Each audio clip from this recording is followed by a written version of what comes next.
Good morning and welcome to AP Statistics. We're going to start off today with just a quick overview of the homework assignment that you had for last night. So on page 47, the first problem is number 69. The answer should be A like apple. The reason the stems are from 0 to 9 because the smallest number was 0 and the largest number was 97, so the stems are 0 to 9 inclusive. Number 70, the distribution looks roughly symmetric because it basically peaks in the middle and tapers off to either side. Unimodal means there's one mode, or one tallest column, which appears to be around 68. Problem number 71, we're talking about prices of real estate, and there's a few houses with prices up to $15 million, but the majority of them are between $200,000 and $500,000.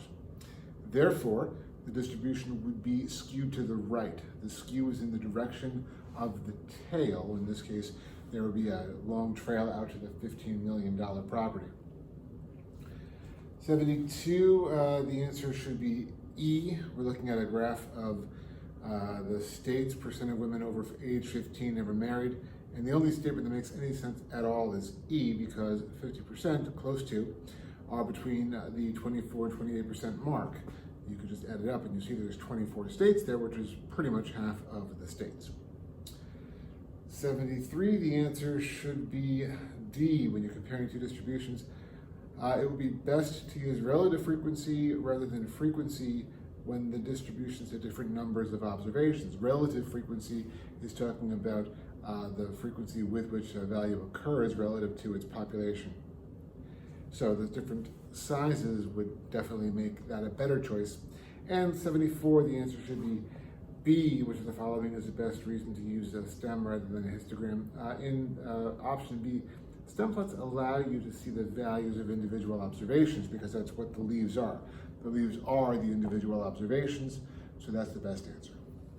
Okay, so what we're going to do right now is just make another quick histogram so that we are comfortable and ready to do what will be a quiz very, very soon. Okay, so the first thing I want to do is write up some data. So we're going to give you a data set, and I want you to make a relative frequency histogram of the data. We have 70, 68, 71, 67, 72, 60, 58, 80, 82, 40, 100, 70, 62, and 84. So here is the set of data we're going to be using, and I'd like you to make a 5-class relative frequency histogram. 5 classes are best here. We only have 14 points of data, so I don't think we have enough data to spread it out beyond 5 classes. First thing we have to do is find the range, and the range is the high value minus the low. The highest number is 100, and the lowest number is 40. That's a range of 60. I also said I want a 5-class histogram. To find the class width, we divide the range by the number of classes we want, and in this case we get 12. I've told you in the past that we always want to round that number up no matter what it is. Even though it's an integer, I'm still going to round it up. Because the values I'm dealing with are large enough, I'm going to round it up 1 whole unit to 13. If we had very small values, let's say that the span went from only like 11 to 12.8, I wouldn't round as much as 13, that would be too much. Okay, in order to make our histogram, we need a frequency distribution, and that's going to be a table that has class, and then tally if we need it, frequency, and relative frequency.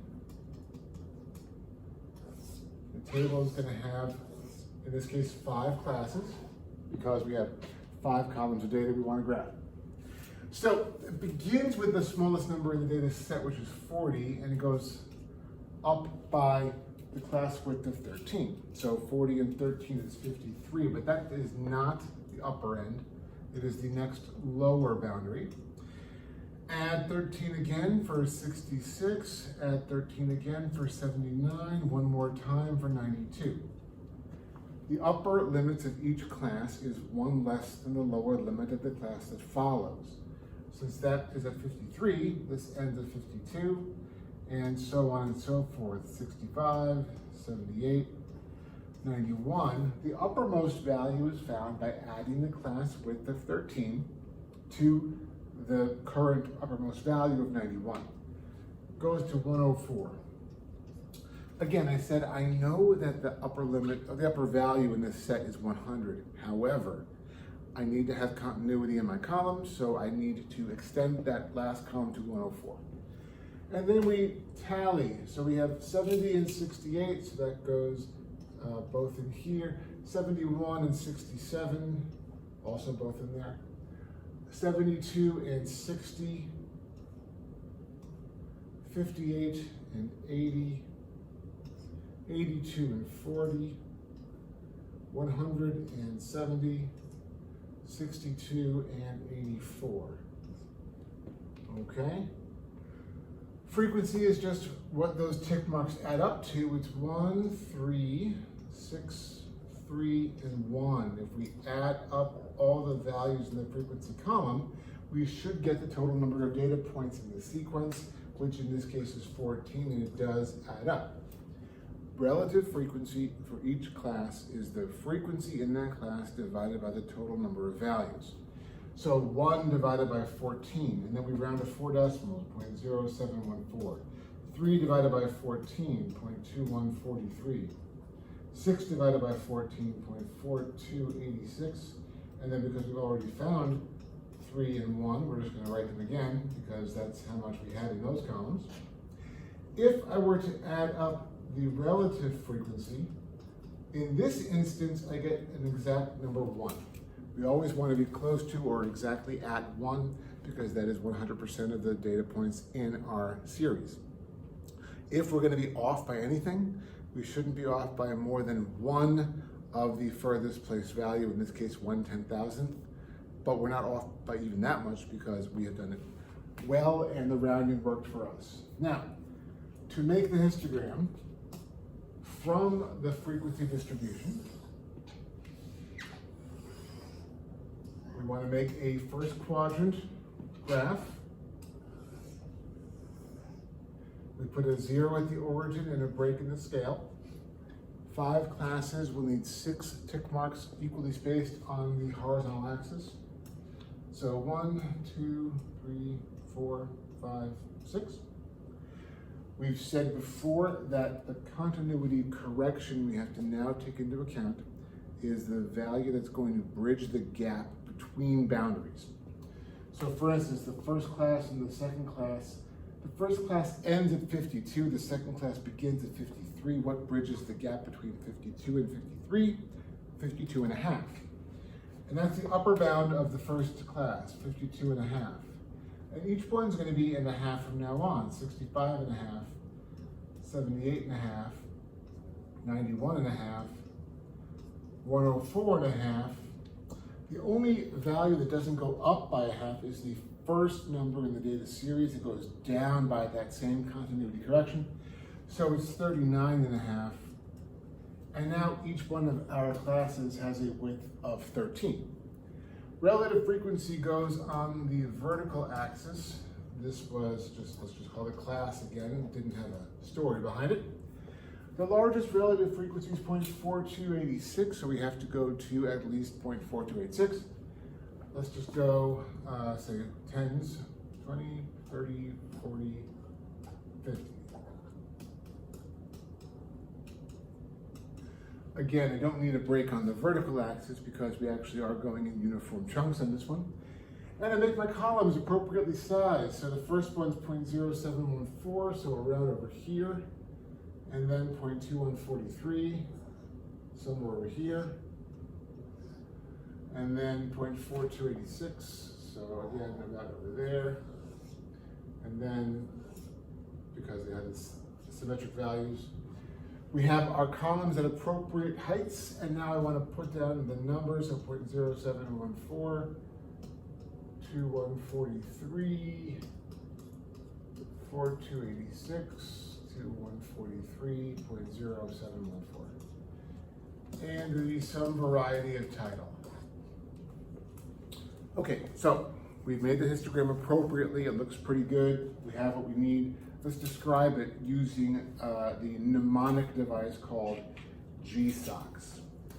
What GSOCs is, again, G is for gaps or clusters in the data. Now I'm looking at this, I see no gaps because there's no blank spaces between columns.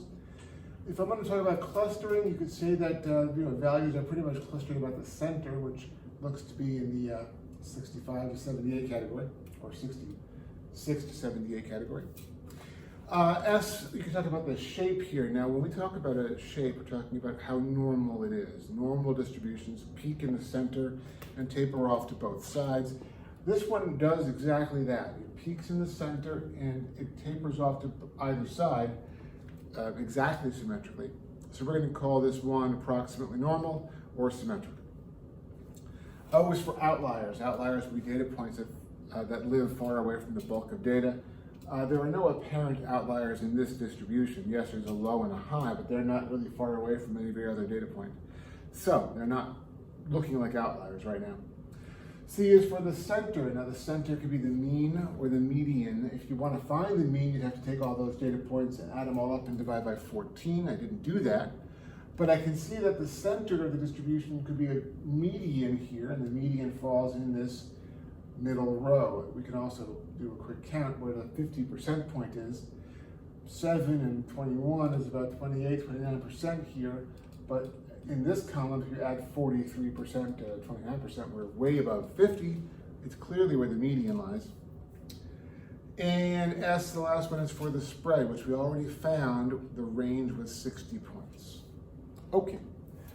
What I'd like us to do now is the attached worksheet to the Google announcement, which was 1.2 Part B. Please do that worksheet and have that submitted tomorrow for homework. If you're distance learning, then submit it as early as you can in the morning before I post the answers, which generally follows at 7 a.m. So if you could do it now, since you are at-home distance learners, do it now. The in-class learners will do it in class and for homework. Have a wonderful day.